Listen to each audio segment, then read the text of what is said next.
Carne asada history. And today's topic is about the Mexican-American War from the Mexican perspective. In less than 2 years, Mexico fought a war that cost it half its territory.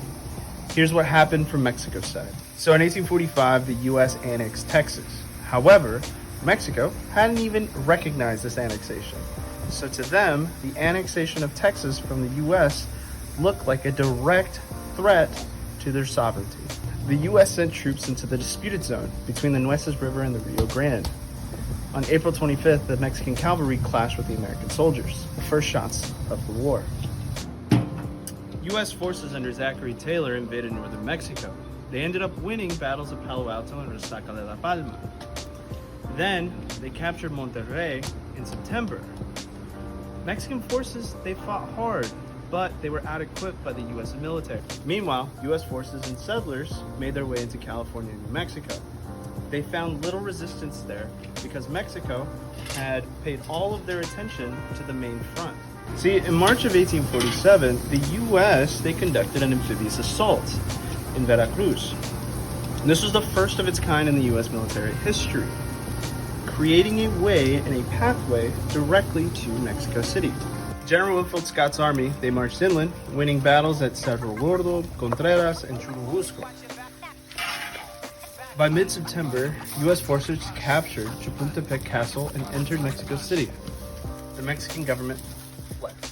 The Mexican-American War ended with the Treaty of Guadalupe Hidalgo.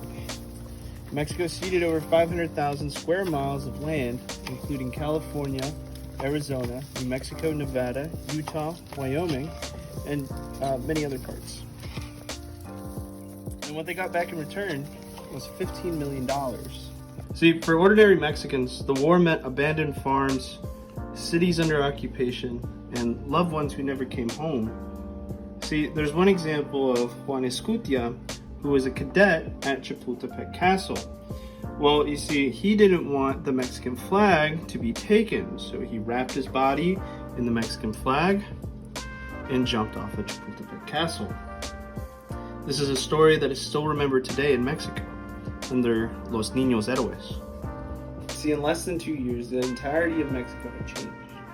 There had been large amounts of land lost. There had been large amount of population lost. Their capital had been occupied. For Mexico, it wasn't just a change of borders. It was a generation's worth of sacrifice and stories that still echo nearly 2 centuries later. I'm going to enjoy this taco. And join us next time on